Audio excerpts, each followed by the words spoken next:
Yes, reka dukomeze tubabwire ko twishimiye cyane kuba mwarakoze subscribe muri benshi. Ibi byatwongereye ingufu zo gukomeza gushaka ibiganiro bizajya bibafasha kugira ngo namwe tubabere abarimu, tubere abanyeshuri, ariko namwe mushobora kutubera abarimu tukababera abanyeshuri, kuko kubaho no guhora twiga. Nitwa Prote Mbarushimana. Uyu munsi tugiye kuganira ku ki?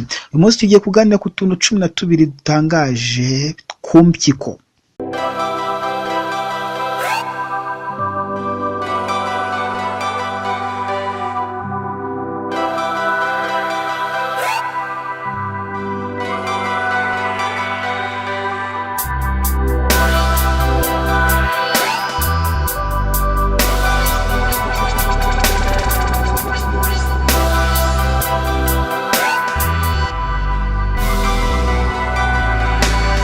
Impyiko ni kimwe mu bice by'umubiri bikora imirimo ihambaye, ndetse ku buryo iyo zirwaye cyangwa zangiritse bigira ingaruka ku mikorere yose y'umubiri. Utuntu dutangaje ku mpyiko: icyambere, muri buri mpyiko habamo hafi ya miliyoni y'utuyunguruzo tw'amaraso tuzwi nka nephrons. Burya imyanda yose iva mu maraso isohokera mu nkari. Burya ntabwo dufite impyiko zingana, ahubwo ubunini bwazo buterwa n'umuntu, kuko uko ubyibuha niko ziyongera. Icyakora muri rusange ni hagati ya santimetero 5 na santimetero 7.5 mu bugari, no hagati ya santimetero 10 na 13 mu burebure.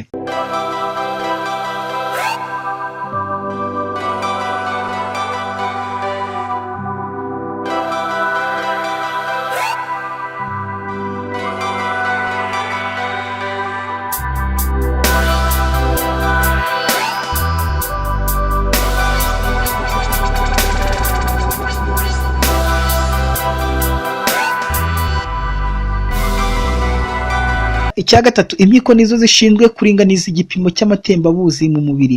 Iyo umubiri wabuze amazi hakorwa inkari nkeya. Icya kane, ugereranije ku munsi mu mpyiko hanyuramo litiro 400 z'amaraso zihatunganyirizwa. Icya gatanu, buri munota impyiko zitunganya hafi ya litiro 1.3 z'amaraso, ndetse zikora inkari zenda kungana gutyo ku munsi.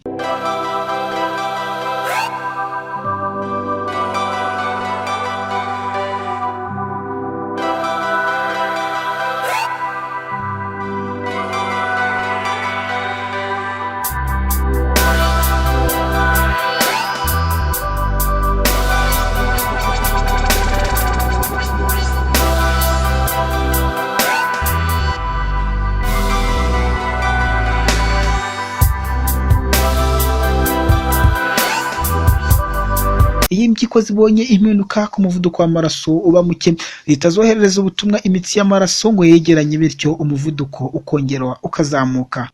Icya karindwi, iyo impyiko kandi zibonye impinduka ku gipimo cya oxygene mu maraso cyamanutse, zirekura umusemburo utuma hakorwa izindi nsoro zitukura, bityo uko ziyongera na oxygene ikazamuka, dore ko arizo zikwirakwiza mu maraso.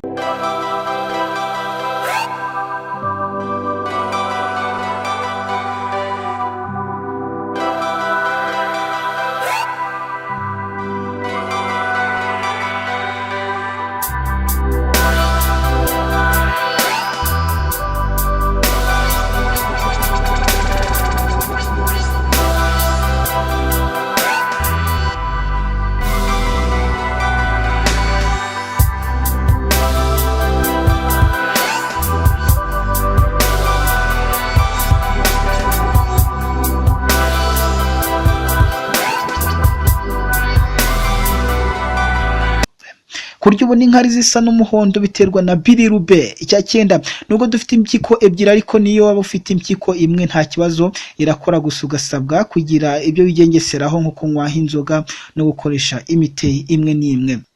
Ku mpyiko niho haherereye imvumba zizwi nka sirenale, adrenale, zikora imisemburo nka cortisol na adrenaline. Izi mvubura zigenda zigabanyuka mu bunini. Umwana avuka zenda kungana n'impyiko, ariko iyo ushaje zisigara zingana no hafi ya mililitire 3. Cya 11, burya impyiko nizo zishinzwe gutuma vitamini D yo mu mubiri ikora. Cya 12, impyiko nizo zishinzwe gukora inkari. Iyo uruhago rugeze muri 1/2 ngo rwuzure inkari, ubwonko buhita bukubwira ngo ujye kunyara.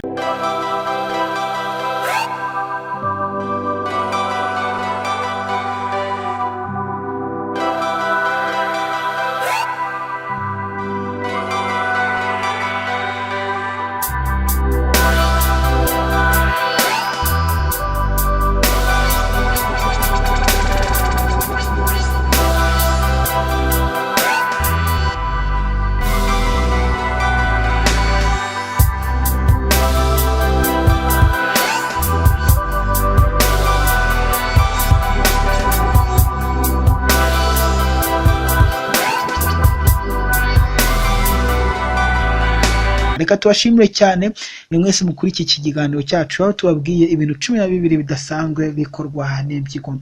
Ese hari ikindi wakongeraho? Hari akandi kamaro k'impyiko watubwira? Wajya muri comment ukatubwira, ubundi natwe tukagushimira. Twababwiye ko abantu bose bariga kandi kwiga, kandi ngo kwiga ni uguhozaho. Reka tubashimire cyane. Mwari kumwe na Protais Mbashimana. Nimukomeze rero mukore subscribe, like, share ndetse na comment, ndetse mukomeze mugire n'ubuzima bwiza. Bye bye.